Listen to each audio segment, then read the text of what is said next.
y tenebrosos días. Bienvenidos a esta sección de leyendas, acontecidos y tradiciones. Nosotros, miembros de la congregación de los monjes cuentaleyendas, y son nuestros votos y nuestra misión contarles a ustedes sus propias historias, tradiciones y leyendas.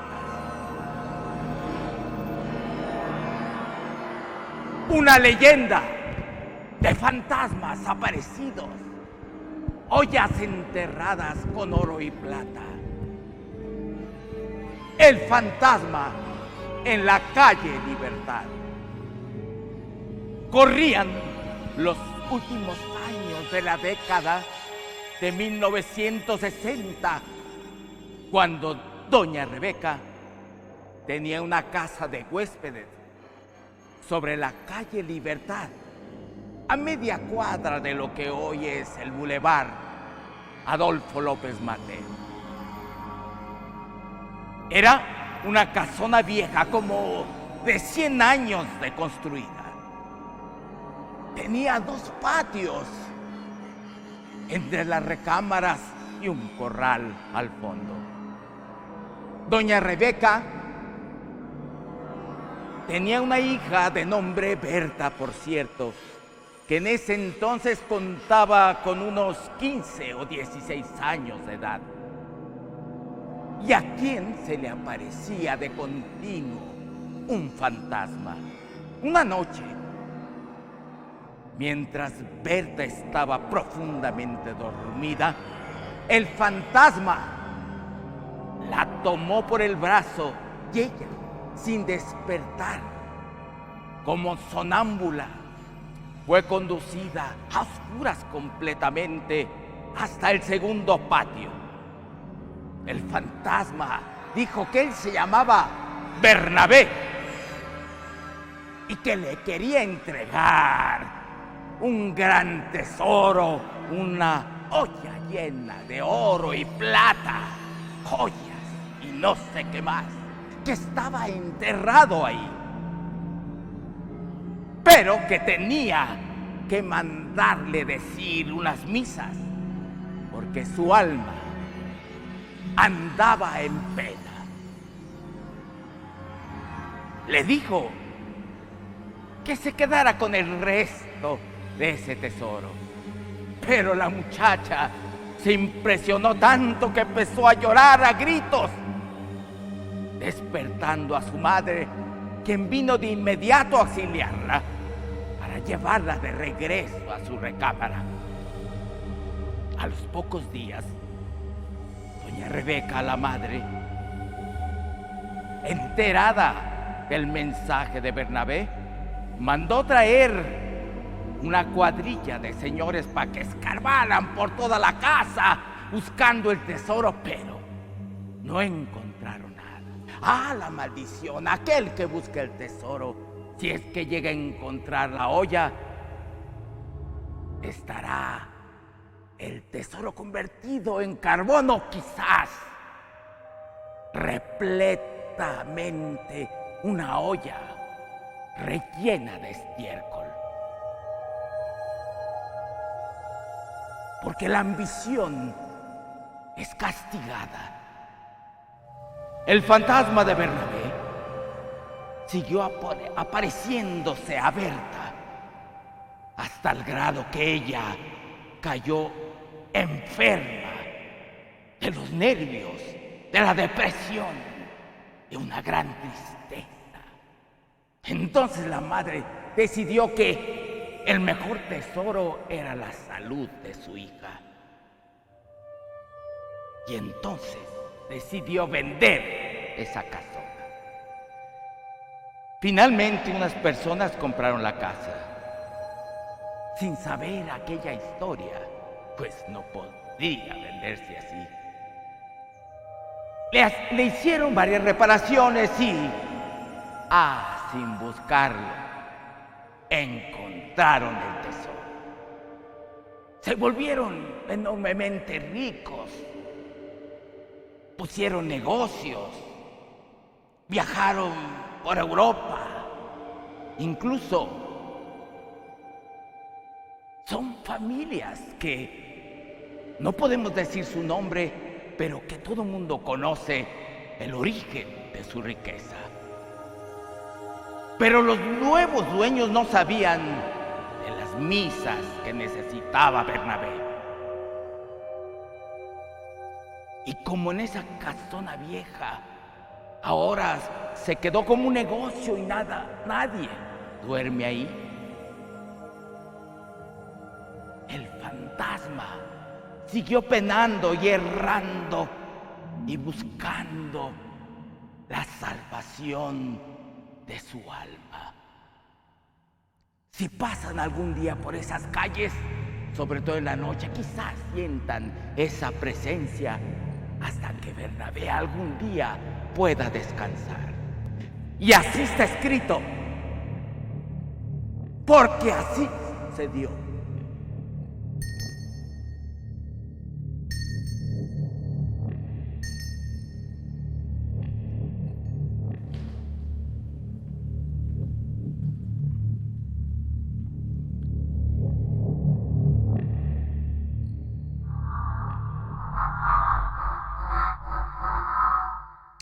¿Cuántas leyendas que navegan entre la ficción, lo extraordinario y que nos ponen a pensar no conoce usted?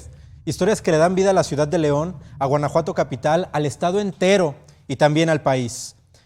Hemos escuchado hablar de varias historias en la ciudad de León, también en Guanajuato, panteones que quizás están o estuvieron en espacios en donde ahora existen construcciones modernas o quizás no tanto.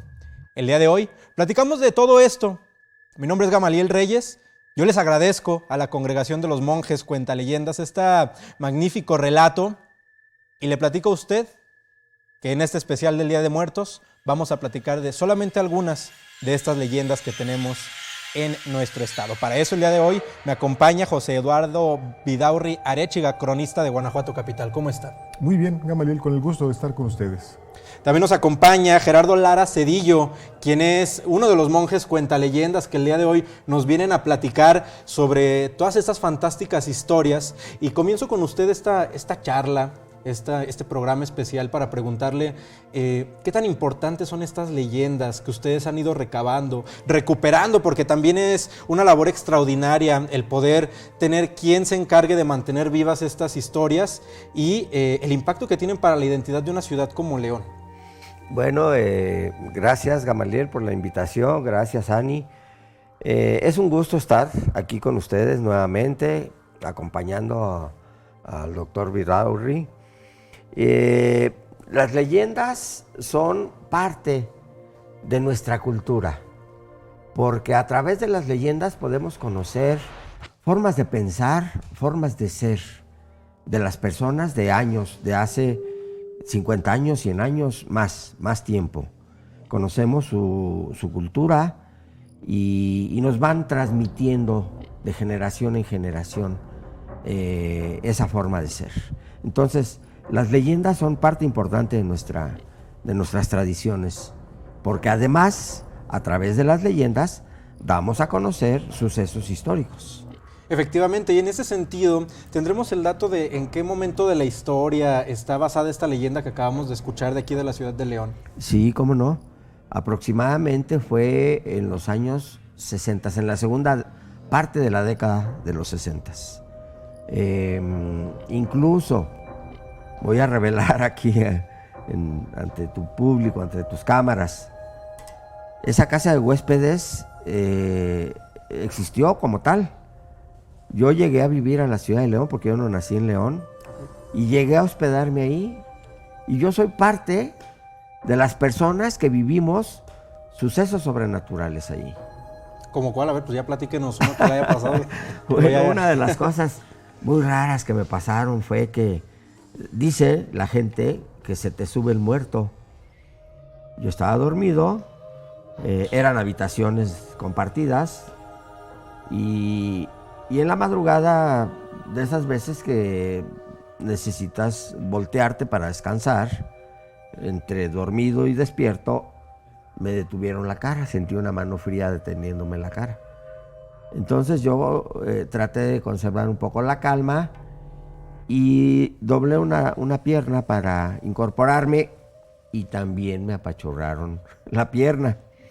Entonces me inmovilizó este ente. Yo no hice mucha fuerza porque sabía que no iba a ganarle y tuve calma, pero llegó un momento en que me sentí liberado y entonces me paré. Pues en ese momento yo de mi buró cogí mis cigarros, encendí un cigarro y me senté en la cama a fumar. Mi compañero de la habitación despertó, extrañado, y oye, ¿qué te pasa? ¿Te sientes mal? ¿Por qué estás fumando hasta ahora? Pues en la recámara cerrada a las 3 de la mañana, pues lo despertó el humo del cigarro. Y entonces ya le platiqué lo que había ocurrido. Y me dice, pues es que tú tienes poco aquí, ¿verdad? En la casa.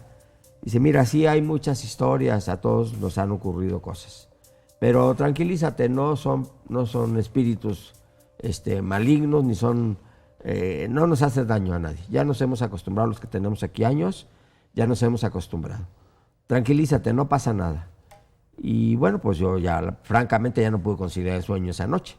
Pero esa fue una de las cosas que... Sí, no, pues le dicen a uno, tranquilízate después del tremendo susto. Así y bueno, hablando de esto, me gustaría conocer qué tan importante es el papel de las leyendas en la reconstrucción de la historia de una sociedad, porque dentro de las funciones de un cronista, pues uno se imagina que de pronto pues son meramente datos hemerográficos, quizás confirmados, pero creo yo que también el tema de las leyendas pues es importante para conocer pues la forma de vida, las costumbres de una sociedad. Claro que sí, fíjate que ya lo comentaba de alguna manera acertadamente Gerardo. Las leyendas tienen, por decirlo de alguna manera, un pie en la historia y un pie en la fantasía. Es decir, tienen algo de verdad, son narraciones, son consejas que se han transmitido de una generación a otra, pero que en el fondo siempre llevan algo que verdaderamente ocurrió, que se fundamenta en un acontecimiento importante que dejó marcada a una sociedad en alguna época, en algún momento importante. Y pues la recuperación, el conocimiento de estas leyendas es importante porque nos permite entender mejor el carácter de una ciudad, nos permite entender también esa fuerza de identidad, ese sentido de pertenencia que tiene una sociedad que a una generación y a otra le han transmitido todas estas narraciones que de alguna manera pues le ponen además un extraordinario sabor, recrean una atmósfera y nos hacen entender mejor también nuestro paisaje, nos quitan un poquito lo soberbio porque todo puede pasar en la condición humana. Efectivamente, son de pronto hechos que para algunos es difícil encontrarles algún sentido lógico. Yo en algún momento leí algún libro sobre un chamán en donde él decía, muchas veces el peor error del ser humano es quererle encontrar lógica a todo en lugar de pues dejarnos llevar por el encanto que puede tener alguna leyenda. Ya se lo decía al inicio de este programa especial, estaremos hablando de algunas de las leyendas que dan identidad a la ciudad de León y Guanajuato capital, y vamos con otra historia, pero después de este corte comercial.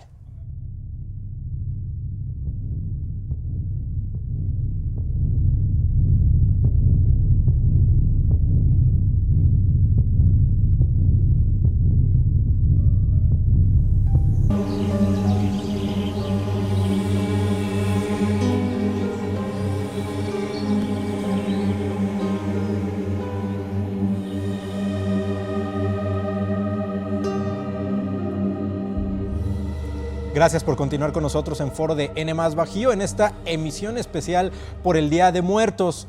¿Cuántas veces no le han platicado sobre aquellos espacios, aquellas construcciones en donde anteriormente había un panteón? Es una historia muy recurrente generalmente en escuelas, pero también hay otros espacios del municipio de León en donde usted ha caminado, ha pasado cerca y quizás ni siquiera sabía que ahí reposó o quizás reposa la muerte.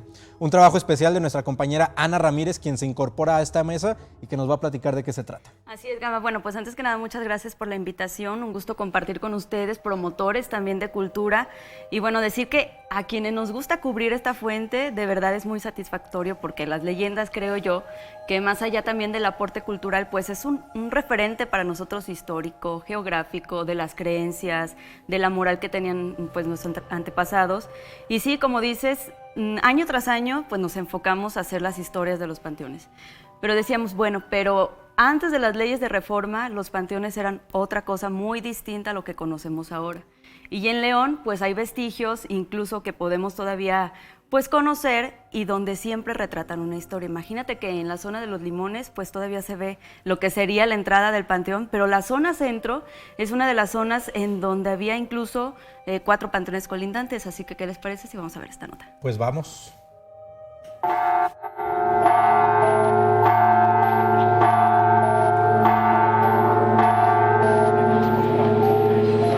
Quizás estamos viviendo o caminando entre muertos. Anteriormente, hace muchos años, aquí en la zona centro de León, se ubicaban diversos cementerios, colindantes entre ellos.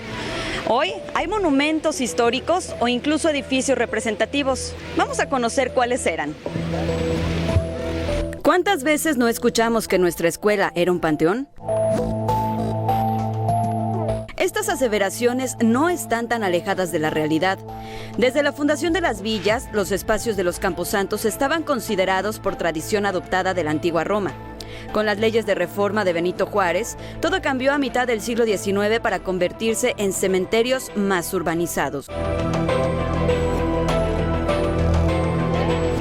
Aunque los historiadores difieren en cuanto a los lugares donde se asentaron los primeros panteones en León a finales del siglo XVI, el peregrinar de los cementerios fue una realidad.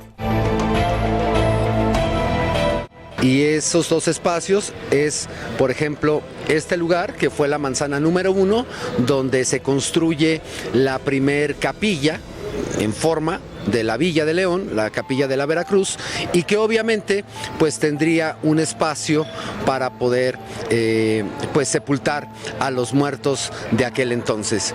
Hay otra posibilidad que es donde se encuentra la esquina enfrente del Sagrario, donde se tiene que reubicar las salas de cabildo o la casa de las autoridades, y pues ahí se hace también la referencia de que fue un panteón. Si ponemos atención, podemos ver algunos vestigios dentro de comercios del centro de León. A la llegada de los franciscanos, se dice que ocupaban la Plaza Fundadores para realizar entierros prehispánicos, donde se sepultaban a los habitantes de los pueblos de San Miguel de la Real Corona y de San Francisco del Cuecillo. Y otro panteón en los mapas antiguos de León es el del Perulito o el de la Soledad. Ese panteón se encontraba donde ahora es el Descarga Estrella, ¿sí? Y pasaba un río que era pues el río Mariches, ¿no? Y Machigües. Entonces, ahí también tenemos referencia de eso. No olvidemos que en San Juan de Dios también había un panteón que pertenecía al hospital construido por los juaninos. Y no hay que pasar por alto que León se fundó con 55 familias, por lo que los panteones de la época eran pequeños. El de mayor número de inhumaciones fue el de la Plaza Fundadores. Pero, ¿qué pasó con esos cuerpos? Sin embargo, muchos de esos cuerpos es posible que hayan sido exhumados, hayan quedado como restos y hayan sido depositados en lo que ahora conocemos como criptas.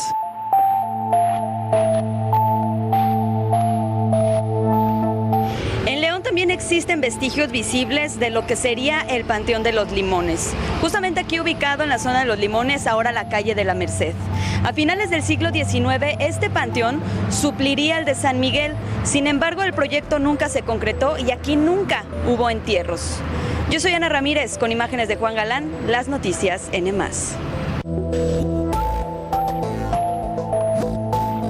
Bueno, Bueno, pues en efecto, ¿cuántos lugares no ha visitado usted como el Descarga Estrella sin saber siquiera que años antes eso era un panteón? Me parece muy interesante este ejercicio que realizaste, Ani, porque leyendas sobre la existencia de panteones en construcciones actuales, pues tenemos bastante, dichos, mitos, pero el hecho de saber si hay documentación o documentos al respecto me parece que fue un trabajo muy interesante. ¿Cómo fue el proceso creativo para esta pieza, Ani? Así es, pero bueno, fíjate que este dato que damos al final de la nota es muy interesante porque sí, no hay que pasar por alto que eran 55 familias con lo que se funda la Villa de León para que no imaginemos que eran panteones como los que ahora conocemos, ¿no? San Nicolás, los municipales. Con la persona con la que yo estuve manejando esta nota, pues sí decíamos que como tal no había documentado la totalidad de cómo estaban distribuidos, pero sí las manzanas como se tenían contempladas para esos panteones. Y bueno, pues ya de ahí lo interesante también es cómo nacen después los panteones ya más urbanizados. Y bueno, que todo esto también nace porque recordemos que León es una ciudad en donde se vinieron epidemias, en donde hubo inundaciones, y de esas tragedias pues se tuvieron que buscar los lotes para hacer los panteones. El señor Gerardo no me dejará mentir también con la historia del Panteón San Nicolás, que bueno, pues también surge, ¿no?, de una donación. La primera persona que se enterró ahí pues también tiene pues como que este dato curioso, ¿no?, de que la dona y el primer día de la donación ahí entierran a esa persona. Y es que, bueno, son lugares que además pues guardan leyendas, por estética también. Los panteones que existen actualmente pues tienen su belleza. Y nada más antes de pasar con una pregunta que le voy a hacer al cronista, ¿no se sabe de que existe en realidad una escuela que se haya sido construida? Porque digo, es la versión que más nos encontramos. Hasta mi escuela dicen que está arriba de lo que fue un panteón. Fíjate, se sabe de hoteles por las manzanas que están ubicadas ahí en el centro histórico, de hoteles ya muy conocidos ahí en el centro, zapaterías en donde también están construidas arriba de donde lo que se decía que era un panteón. Tenemos la Fuente de los Leones, tenemos ahí en San Juan de Dios, pues donde está el atrio del templo, y probablemente algunas escuelas que estaban colindantes, pero que no llegaba como a esa zona llegar, digamos, el perímetro de los panteones. Sí teníamos por ahí esa duda, porque si quienes no hemos escuchado desde niños, ¿no?, ay, que mi escuela era un panteón, digo, hasta en las colonias que ya están más alejadas del centro, se habla siempre de lo mismo, pero bueno, yo creo que ya es un mal que en todas las escuelas se tiene de que hay leyendas y que ahí había un panteón anteriormente, pero de las que en esta ocasión, en esta pieza nos tocó documentar, que yo te pueda decir una, no, más que hoteles, edificios y la Plaza Fundadores. Ahora, ¿por qué los seres humanos, o al menos los mexicanos, estamos de pronto tan obsesionados con generar historias en torno a la existencia de panteones antiguos, todo este tipo de elementos pues, que nos dan para generar cualquier tipo de leyenda al respecto? Pues yo creo que fundamentalmente se debe a que tenemos un apego muy importante a nuestros seres queridos, y esta manera de construir historias alrededor de ellos, de los lugares en donde van a reposar de forma perpetua, ¿no?, pues nos hace sentir que tenemos una cercanía. Hay que recordar, la ciudad de Guanajuato tiene, por ejemplo, espacios que desde 1550 fueron utilizados como camposantos, los atrios de los antiguos hospitales de indios. Luego era un tema recurrente de que a partir de tu capacidad económica podrías ser sepultado en la parte interna del templo, cerca del santo de tu preferencia, y si tenías mucho dinero, probablemente muy cerca del altar principal, como un mecanismo de conectarte directamente con Dios. Vienen las leyes nuevas, ¿no?, esta nueva estructura jurídica que establece que los panteones, por un tema sanitario, tienen que estar en la parte periférica. Y por eso es que se construye el Panteón de Santa Paula en Guanajuato. Deja de funcionar el histórico Panteón de San Sebastián, donde estuvo sepultada la cabeza de Miguel Hidalgo, la de Ignacio Allende, la de Juan Aldama, la de Mariano Jiménez.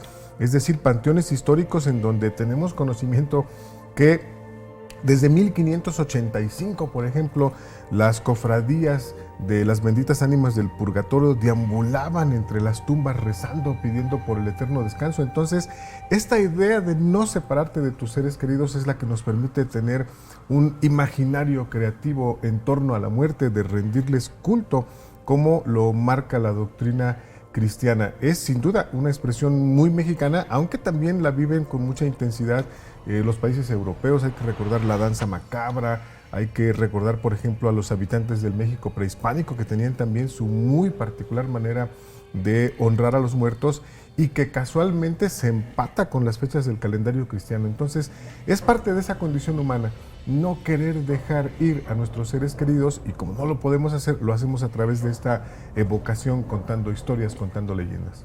Y es que, bueno, también es interesante preguntarles a ustedes como rescatistas, por llamarlo de alguna manera, de leyendas. ¿Documentan ustedes a final de cuentas todas estas historias de las que hemos estado hablando? ¿Qué tan fructífero es justamente el tema de los panteones antiguos, como el que tenemos en San Nicolás, aquí en León, por ejemplo? Sí, precisamente lo decía Ani, los panteones generalmente están rodeados, están cobijados con historias fabulosas. En el Panteón San Nicolás, que es el panteón más importante en la actualidad y seguramente en la historia de nuestra ciudad, estamos hablando de lo que después fueron los panteones, porque antes los llamados camposantos, que cambió con la reforma, y los lugares de sepultar a los muertos eran los atrios de los templos, precisamente por lo que comenta el doctor Eduardo. Entonces los panteones en la actualidad pues son de suma importancia, porque encontramos, por ejemplo, el Panteón San Nicolás tiene una historia hermosísima, hermosísima, ya lo dijo Ani. Un caso muy curioso: el donador de los terrenos, viendo que no solo la ciudad de León ni sus alrededores, las ciudades circunvecinas, sino todo el país, había una pandemia. Estamos hablando de los 1830, por cierto, época en que el padre de Porfirio Díaz pierde la vida, precisamente infectado por el cólera. Y entonces, cuando llega ese problema de salud a León, es en abril de 1833, pues se empieza a extender el problema y empiezan a morir las personas. Claro, al principio los infectados, los muertos son los menesterosos, los pobres, vamos. Pero desde luego, pues esto es parejo, ¿verdad? La muerte agarra parejo, hace cortes parejos. Y el dueño de la hacienda de San Nicolás tiene a bien donar unos terrenos para que sean utilizados como panteón, porque los antiguos panteones de los pueblos del Cuecillo y San Miguel ya se habían saturado. Los atrios de los templos donde se sepultaba a los difuntos ya estaban saturados. Llegó un momento en que la gente llegaba con sus cuerpos, con sus muertos, ya no eran recibidos en los camposantos, y los dejaban abandonados en la calle, porque pues ni modo de llevárselos a casa. ¿Qué hacían con los cuerpos en casa? Entonces los dejaban a las puertas de los camposantos, y desde luego pues que la descomposición de los cuerpos se daba de inmediato. Se causó también una hambruna tremenda, y no solo en las personas, sino hasta en los animales. Los perros que no tenían dueño o que ya se habían ido de su casa porque no se les daba de comer, se comían los cuerpos putrefactos en la calle. Es tremendo. Entonces, don Francisco Urteaga, propietario de esta hacienda de San Nicolás, tiene a bien donar una fracción de terreno de su hacienda para que sea utilizado, sea acondicionado como panteón, y tratar de aliviar un poco la situación. Y es que además, son cosas que suceden hoy en la actualidad, en donde pues los panteones se van saturando, y pues hay que buscar la manera de disponer de esos cuerpos. Sin embargo, la complejidad de aquellas épocas era justamente pues el tema de los terrenos, quizás estos problemas también de salud, y que a final de cuentas pues los panteones reposan leyendas, reposan la muerte, pero también cumplen una función muy específica en nuestra sociedad. Vamos a hablar de otro panteón y que ya mencionaba el cronista de Guanajuato Capital, pero después de este corte comercial.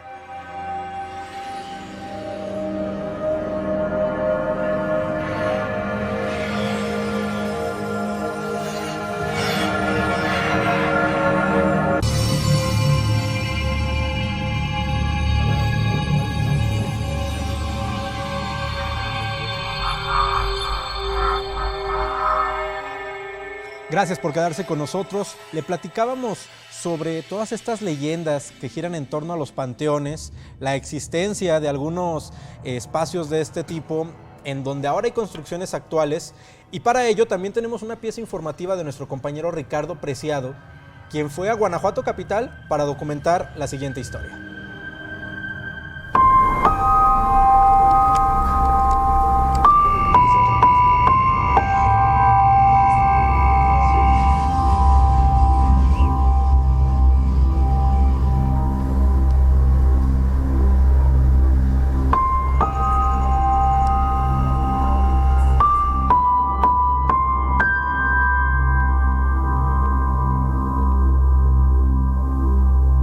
Aquí yacen los restos de muchos guanajuatenses que fueron víctimas de las epidemias de cólera, que fueron víctimas de las inundaciones, que fueron víctimas de aquellas confrontaciones armadas como la lucha por la independencia nacional.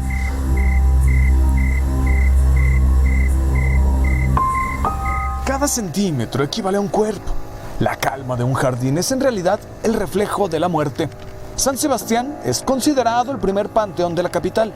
Desde 1782, guerras y pandemias fueron llenando esta gran fosa que alberga a miles y miles de cadáveres. Hay momentos en que la cantidad de muertos es tan grande que hay que acomodarlos de tal forma que puedan ser cubiertos de cal y luego cubiertos de tierra, y sobre esa capa volver a colocar otros cuerpos.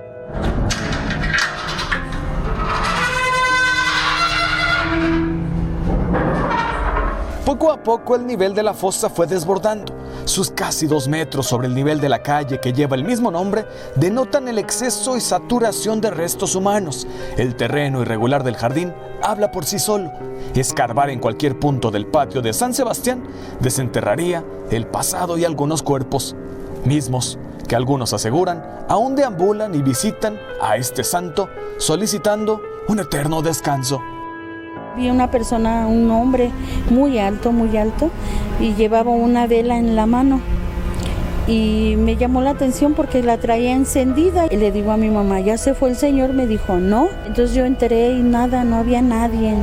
Empecé a buscar en la sacristía, en el salones, en la capilla, y no había nadie. Y me dijo, ¿es que no te fijaste cómo iba el señor? Le digo, no.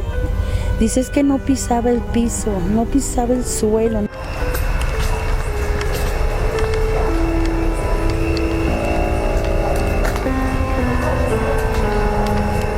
Entre sus muros, gavetas y ataúdes separan a los de alta estirpe con la clase humilde.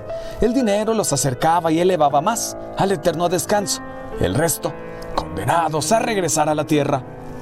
Las cabezas de Hidalgo, Allende, Aldama y Jiménez descansaron por unos años en este camposanto. Hoy, la parroquia y sus inmediaciones son visitadas y utilizadas para celebrar uniones y hasta la misma vida. ¿Quién diría que la base de la parroquia de San Sebastián se encuentra cimentada por guanajuatenses? Con imágenes de Omar Cano y Daniel Betancourt, edición de Ramón Lara, Ricardo Preciado reportero, las noticias N+.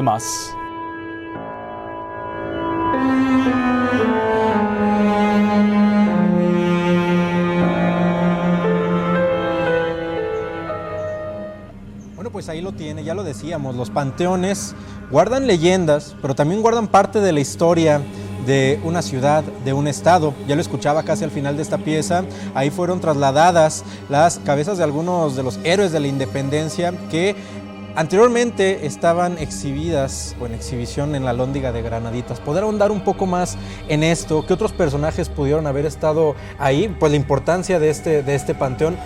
para complementar lo que ya nos comentaba en la pieza. Sí, bueno, empezando por los restos, las cabezas de estos caudillos de la independencia nacional que en ese momento eran considerados todavía como personajes que rompieron el orden. Ya hay que recordar que sus cabezas estuvieron expuestas, colgadas en las esquinas de la Alhóndiga, expuestas a que los cuervos y otros animales pues las despedazaran. Esas cabezas se bajaron en 1821, justo cuando se logra la consumación de la independencia, y van a permanecer ahí hasta 1823, justo cuando el estado de Guanajuato, o cuando la provincia de Guanajuato decide convertirse en estado libre y soberano, que es otra de las conmemoraciones. Y bueno, van a estar personajes como el último conde de Valenciana, algunos integrantes de las familias que invirtieron con mucha fuerza en la minería durante el siglo XIX. La mayor parte de las tumbas se han perdido con el tiempo, son solamente vestigios. Acaso vemos una lápida con alguna que otra letra que se vuelve ilegible, pero es un panteón histórico en nuestra ciudad de Guanajuato que todos pueden de alguna manera conocer cuando estén en alguna estancia por esta ciudad. Y es que, bueno, nos acompaña en la mesa, ya se la presentaba nuestra compañera Ana Ramírez, quien es una buscadora de leyendas, le gusta pues hacer estas expediciones en lugares que pocas personas quizás se atreverían o que no es muy común visitar. Por ejemplo, el Panteón San Nicolás de Noche, tengo entendido que ya lo has visitado.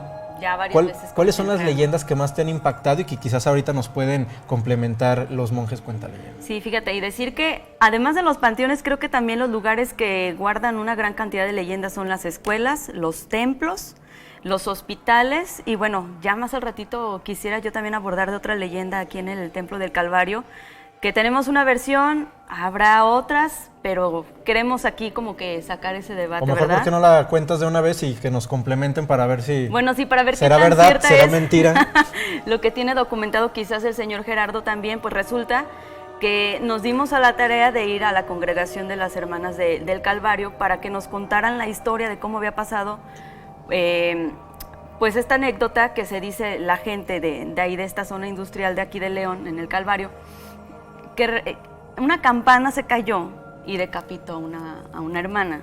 Y desde ese entonces, pues la gente dice que en las noches se ve a la monja sin cabeza. Esa es la leyenda urbana y que, pues sí, ya a cierta hora, que espanta a los niños y demás.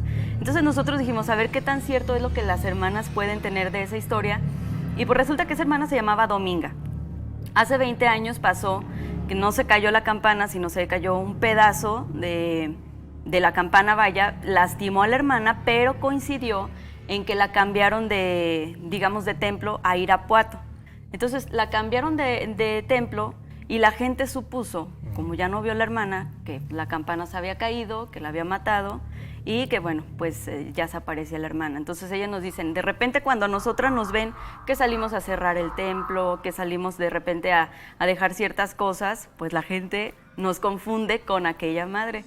Pero que incluso ya cuando le contaban a la hermana, pues hasta la hermana se reía, ¿no? Decían, ¿cómo creen que me quitaron la cabeza si yo aquí sigo viva y en Irapuato? Esa hermana Dominga murió hace 10 años allá en Irapuato. Su familia todavía tiene la costumbre de ir al Templo del Calvario a tomar misa, pero bueno, pues ahí quedó ya la creencia, ¿no? De lo que la gente supuso, se hizo una leyenda y que ahorita pues ya está ahí documentos, ¿no? De la supuesta monja sin cabeza. No sé si el señor Gerardo tenga alguna otra versión de la leyenda. No, la verdad de las cosas es que esta parte que acabas de contar, yo la desconocía.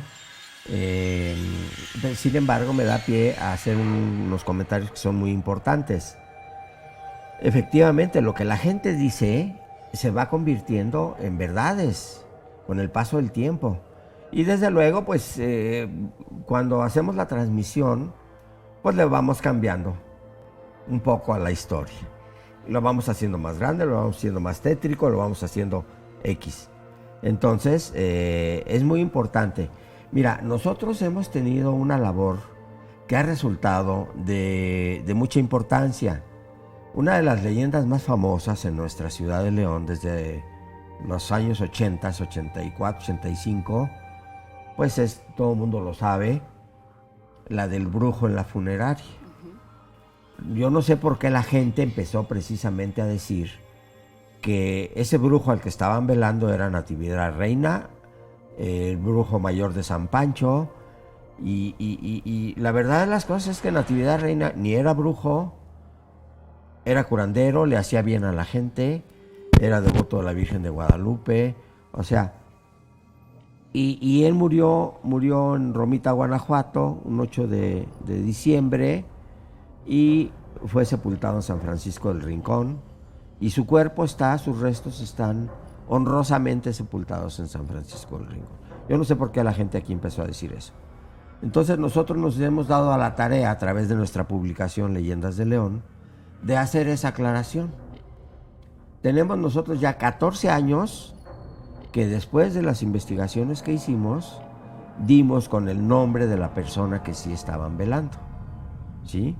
Y lo dimos a conocer y le regresamos sus créditos a Natividad Reina. No era el brujo mayor de San Pancho porque ni brujo era. Y bueno, hemos logrado que la gente poco a poco vaya respetando esa imagen de Natividad Reina, porque era un hombre bueno, ¿sí? Entonces es una de las cosas interesantes, que cuando una leyenda se modifica para perjudicar a alguien, pues algo tenemos que hacer la sociedad para que eso no siga creciendo, ¿no? Y justamente me parece muy interesante esto que comenta de cómo de alguna manera algunas historias se van deformando. Hay un escritor peruano que se llama Santiago Roncagliolo, que él en una conferencia, en una presentación editorial que dio aquí en León, hablaba de la ficción de nuestros recuerdos y cómo incluso cosas que yo pudiera estar seguro que me pasaron, con el paso del tiempo, uno mismo al momento de contar la historia, pues le vas cambiando elementos, no por convicción, sino porque pues, la misma memoria de pronto pues, nos va agregando o quitando algunos elementos, y en algunas ocasiones la leyenda puede cambiar de sentido. Otra cosa que usted quizás se preguntará es ¿por qué Anita no ha hecho la nota de la monja del Calvario? Pues aprovecho el espacio para decirle que esta es una pieza que has estado trabajando, Ani, y que va a encontrar a lo largo de esta semana en nuestros espacios de las noticias. Por lo pronto, vamos a un corte comercial.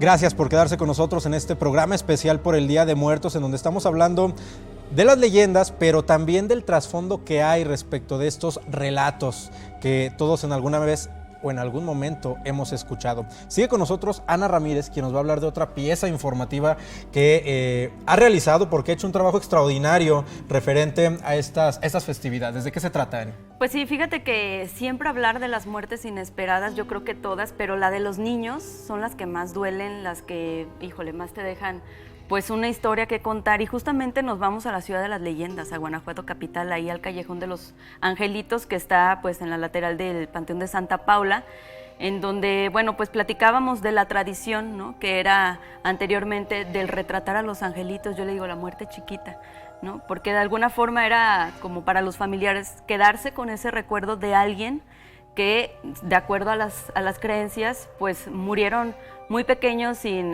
tener pecado, y que directamente pues iban al paraíso. Entonces, lo que nos comentaban por parte de Cultura es que por, digamos, el cariño que se le tiene a los niños, este callejón se mencionó así, Callejón de los Angelitos, y bueno, pues es muy interesante cómo se hacían las procesiones anteriormente para llevar a los niños al Camposanto. Entonces, esta es la leyenda del Callejón de los Angelitos.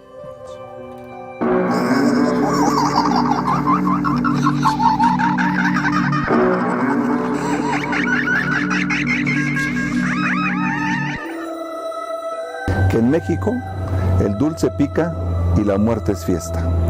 Y esta celebración de Día de Muertos, lógicamente que va acompañada de muchas costumbres y tradiciones más en nuestro país. La muerte de los niños es la más inesperada.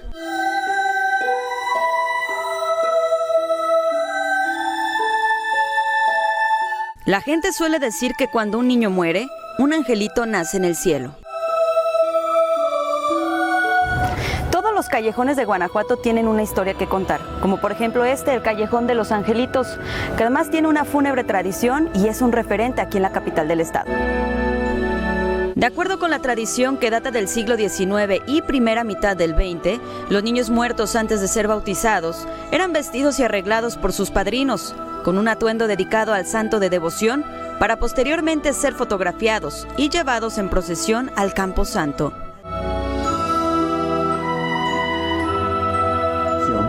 Y acompañando al cuerpo, pues lógicamente que iba la familia, iban amigos, pero también iba un cuetero. Este señor tenía la encomienda de ir soltando cohetes cada determinado tiempo para avisarle a la comunidad que iba una procesión de angelitos. Entonces la gente salía a la puerta de sus casas para ver pasar esta procesión y acompañar a la familia en este momento tan doloroso, y por aquí llegaban al Panteón de Santa Paula. La capital es una ciudad de leyendas. Por el aprecio a la muerte y más a los niños, surge el Callejón de los Angelitos.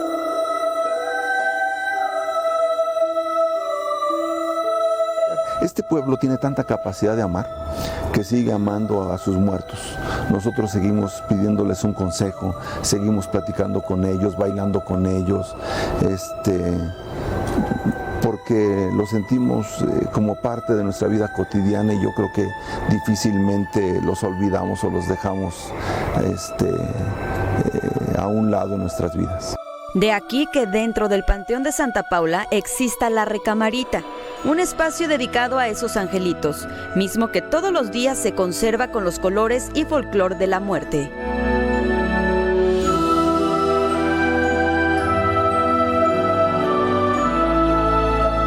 Recuerden que tenemos una costumbre, sobre todo en las comunidades, de poner flores artificiales para que siempre exista el acompañamiento del color de las flores, o una representación de la tierra o de la madre naturaleza para con nuestros fallecidos.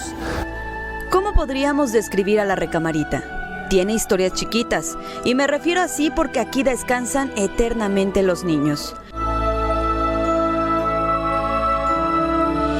Este lugar desprende una esencia especial, pues más allá de las leyendas que albergan este camposanto, la Recamarita es más triste que cualquier otro sitio del cementerio. El 1 de noviembre es tradición que la gente lleve fruta y juguetes para los niños, que no jugarán ni comerán, pero que siempre estarán presentes en la memoria de sus seres queridos.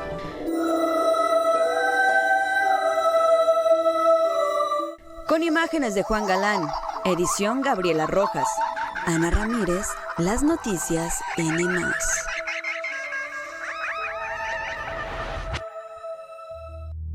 Bueno, pues ahí lo tiene este trabajo de nuestra compañera Ana Ramírez, que déjame y le cuento que nos eligió para estrenarlo. Es un trabajo que usted va a poder ver en otros espacios de las noticias, si es que se quedó con ganas de ver alguno de los detalles o no alcanzó a verlo completo, pues en nuestros siguientes espacios informativos lo va a poder usted encontrar a lo largo de esta semana. Platícanos, Ani, ¿cuál es la sensación de estar en un espacio como este? Porque, bueno, dices varios elementos clave. Son niños, son de las muertes que más duelen, y además pues creo que incluso la estética de estos espacios es totalmente diferente.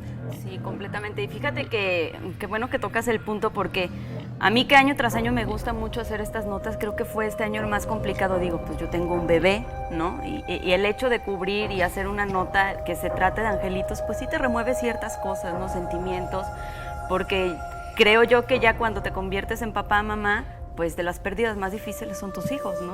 Tú nunca esperarías a que uno de ellos te entierre, sino tú enterrar a ellos, más bien que sea al revés. Y sí, la esencia de la Recamarita pues es triste, hay juguetes, te imaginas ciertas cosas, las historias chiquitas, como lo decía ella en la nota, que puedan existir, y el dolor de los padres, ¿no? De los seres queridos. Y decirte también que pues hay un acervo cultural en Guanajuato capital sobre los angelitos, fotografiado por uno de los mejores fotógrafos de Latinoamérica, Romualdo García, que ya bien lo platicábamos el cronista y yo en alguna ocasión, en el Museo del Pueblo, en la Alhóndiga de Granadita, se puede encontrar parte de su trabajo fotográfico, y era eso, retratar a la muerte chiquita, ¿no? Para que de cierta forma los familiares pues todavía tuvieran como que ese vínculo, ¿no? Y el poder recordar a su ser querido de una forma pues digamos, la última vez. Y es que ahora que lo mencionas de esta manera, los angelitos, la muerte chiquita, como tú lo has denominado, recuerdo una historia que justamente hace un año nos compartía el señor Juan Carlos, es uno de los sepultureros de nuestro Panteón San Nicolás, y él dice que la primera experiencia que de alguna manera pues le apretó el corazón, lo hizo sentir pues uno de los riesgos quizás emocionales que puede tener trabajar atendiendo a la muerte, y es que él dice que le tocó ver cómo enterraban vivo a un niño, lo escuchan llorar, lo sacan, le dan atención médica y a los 3 días fallece. Él dice, creo que fue la primera historia, esto fue en el año 2004, que de alguna manera me hizo sentir lo que es trabajar en un panteón dedicándome a esto. Estamos llegando ya a la parte de las conclusiones, nos quedan algunos minutos y me gustaría pues ir cerrando, quizás retomando la pregunta inicial, pero ahora ya con todo este contexto que le hemos compartido sobre la importancia de las leyendas y qué otras hay que quizás no mencionamos. Yo recuerdo que cuando compré mi primer librito de leyendas de Guanajuato, cuando tenía como unos 10 años, me llamó mucho la atención la del Padre Mangas, en esos libros viene incluso la del Callejón del Beso. Guanajuato capital también es una ciudad rica en este tipo de relatos. Sin lugar a dudas, pues es una ciudad que ha vivido gran cantidad de historias que tienen que ver con el éxito, con la ambición, con la guerra, con el hambre, con la falta de agua, con todos estos problemas inherentes a una población. Y obvio está llena de leyendas. La calle del Truco, por ejemplo, en donde un personaje decide apostar con el diablo sin darse cuenta que era el diablo con el que estaba jugando.